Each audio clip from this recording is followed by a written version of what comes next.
Shalom saudara-saudari, pada semua yang mengikuti perayaan Misa Kudus online ini dimanapun kita bersyukur kepada Tuhan karena kita diberi kesempatan lagi hari ini untuk datang bersatu dengan Dia, duduk bersama Dia, dan bersantap dengan Dia di dalam Ekaristi ini, dalam firman Tuhan dan tubuh dan darahnya.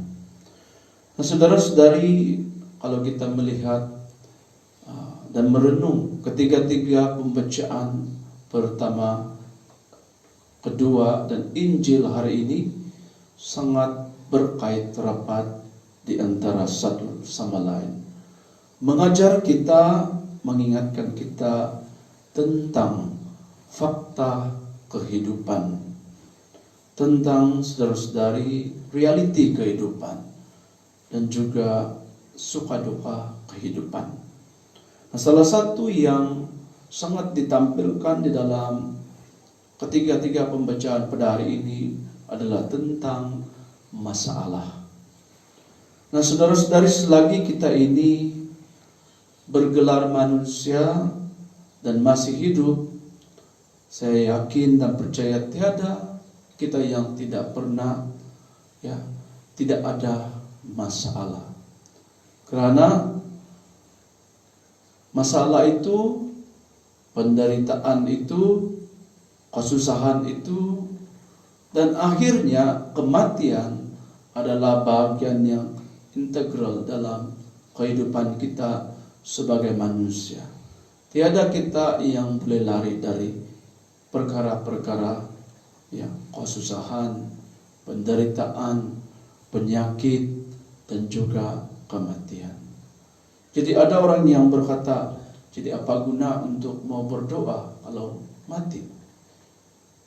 Dan ada orang yang berdoa supaya mereka dapat menghindari semua perkara ini.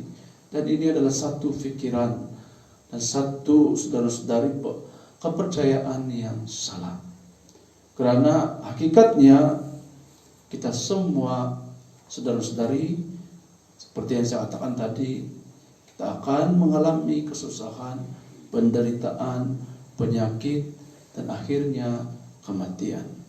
Nah, kita mendengar dalam pembacaan pertama sebentar tadi, saudara-saudari, kedua, dan juga ketiga, di mana saudara-saudari di dalam penderitaan, kesusahan itu akhirnya ada kemenangan bagi orang yang beriman. Seperti Ayub dalam pembacaan pertama, kita mendengar bagaimana kalau kita membaca keseluruhan cerita tentang Ayub ini, begitu sangat menderita sekali sehingga segala-gala dalam hidupnya hilang. Satu penderitaan, satu masalah yang sungguh-sungguh mencabar imannya. Tetapi akhirnya, saudara-saudari, dia telah disembuhkan. Nah, begitu juga dengan Rasul Paulus sebentar tadi.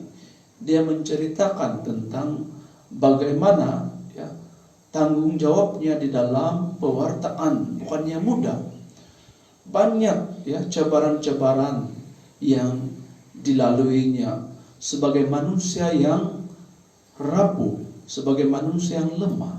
Tetapi pada akhirnya dia, saudara-saudari, dimampukan di dalam pewartaannya.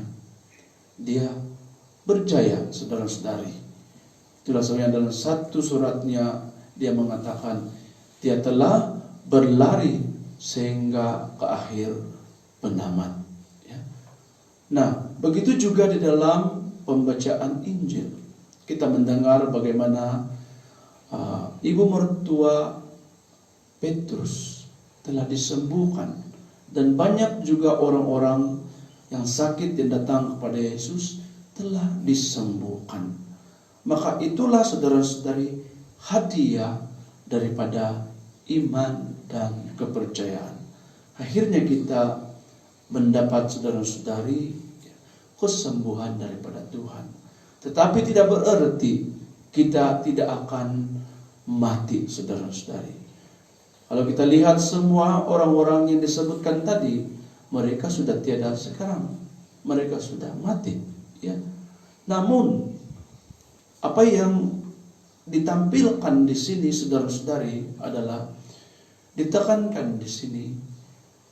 Kenapa kita harus berdoa tapi akhirnya kita mati? Kenapa kita harus berdoa akhirnya kita akan sakit? Kita akan menghadapi kesusahan, penderitaan, penyakit yang tidak dapat dielakkan. Berdoa, saudara-saudari, menyadarkan kita sebenarnya kita manusia yang rapuh. Kita manusia yang lemah. Kita manusia yang tidak sempurna.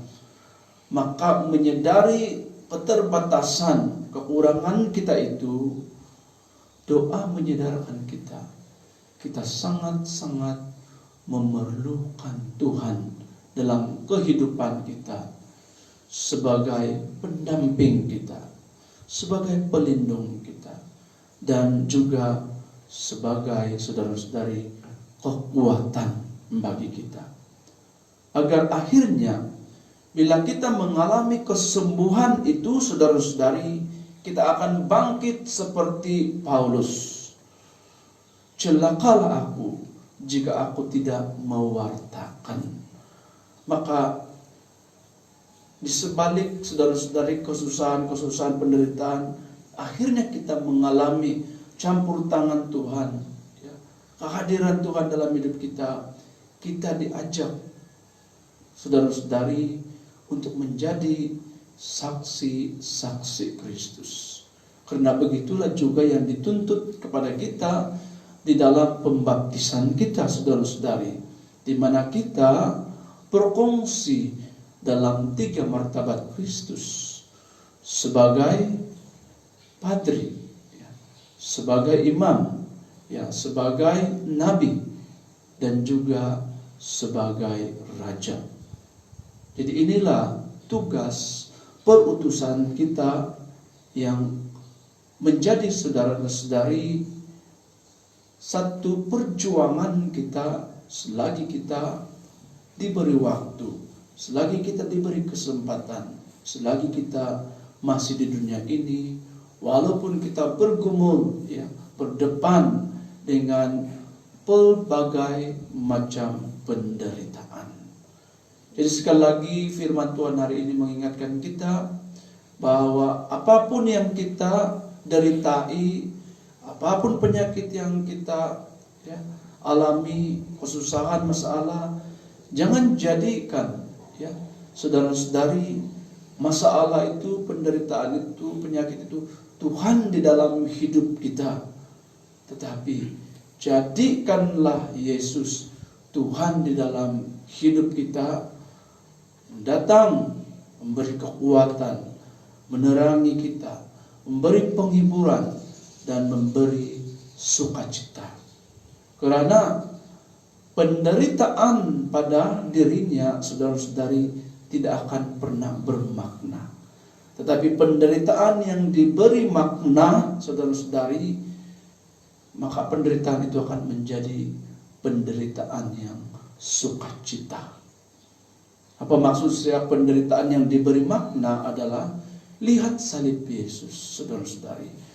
Penderitaan Yesus di sana, saudara-saudari, bukan penderitaan yang begitu saja, yang dia, ya, mau dan minta begitu saja, saudara-saudari, tanpa apa makna, ya.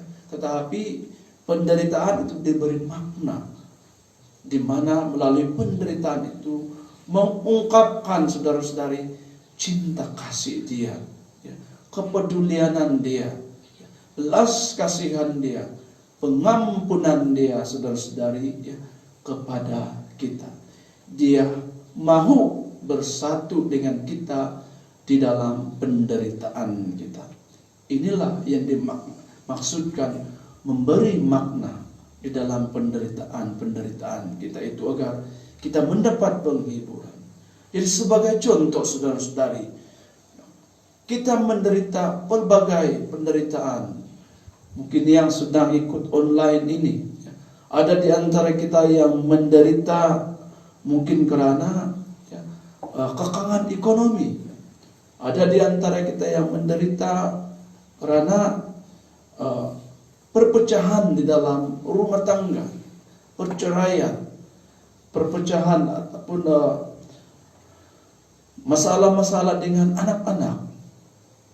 Ada di antara kita yang menghadapi kekangan ekonomi.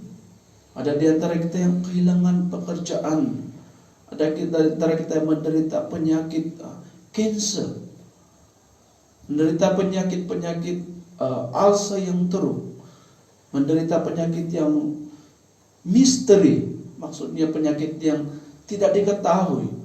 Jumpa dokter, balik-balik jumpa dokter, tidak juga diketahui penyakit itu, saudara-saudari. Nah, apa yang kita harus lakukan? Nah, firman Tuhan hari ini mengingatkan kita, beri makna penderitaan kita itu. Katakan, Tuhan, saya menderita penyakit kanker ini, dan saya mau penyakit ini sebagai satu penance bagi saya, satu penance bagi keluarga saya, penance bagi semua pelayan-pelayan gereja, penance bagi semua pendosa-pendosa di seluruh dunia. Nah, kita memberi makna penderitaan kita itu, dan tidak penderitaan itu pada dirinya sendiri saja. Jadi saudara-saudari, sekali lagi dalam Eucharistia ini kita diyakinkan Yesus bukan buta. Dia melihat, dia mengetahui, saudara-saudari, segala sesuatu penderitaan kita. Maka dalam Eucharistia ini marilah kita dengan penuh iman bawakan, saudara-saudari, segala doa-doa kita itu. Kalau kamu yang sedang melihat, sedang menyertai misa online itu, jangan saja kamu picit bermacam-macam emoji, begitu amin amin amin amin amin amin begitu, saudara-saudari. Tapi yang baik adalah sertai perayaan misa kudus ini dengan penuh penghayatan. So, kadang-kadang saya, saudara-saudari, heran, kita menyertai misa kudus ini sedang berlangsung, tapi kita sedang chatting-chatting juga, di dalam bertegur-tegur juga, di dalam chatting, dalam misa kudus itu online itu. Seperti juga kita berada di gereja, kita berdoa, tapi kita duduk dan kita bercerita dengan kawan kita di sebelah. Kita berchatting-chatting dengan kawan. Kita tidak tertumpu. Sepatutnya dalam perayaan misa kudus ini jangan pergi picit-picit, tapi kita bawakan, kita punya, suasana doa itu dengan penuh penghayatan. Dan mungkin kalau kita mau mengungkapkan doa kita, tulis di sana, mohon kesembuhan bagi, itu barulah.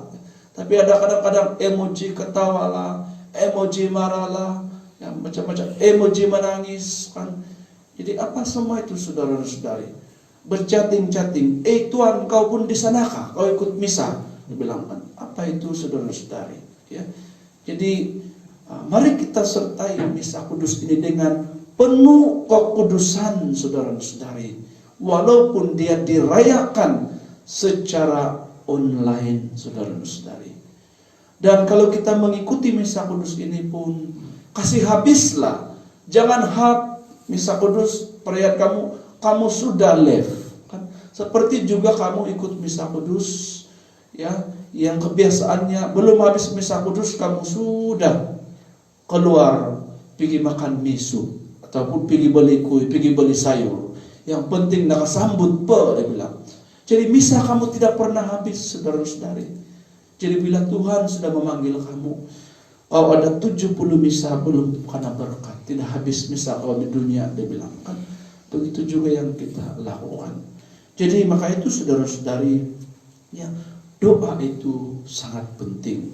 Jadi marilah kita bawa suasana doa itu dengan penuh penghayatan, iman, dan juga penghormatan. Karena doa itu, saudara-saudari, adalah satu interaksi secara personal, pribadi, face to face kita dengan Tuhan. Jadi sebagai manusia yang lemah, kita, saudara-saudari, memerlukan doa. Tanpa doa, saudara-saudari, kita adalah seperti burung yang terbang tiada udara. Ya. Kita adalah seperti ikan yang tiada air.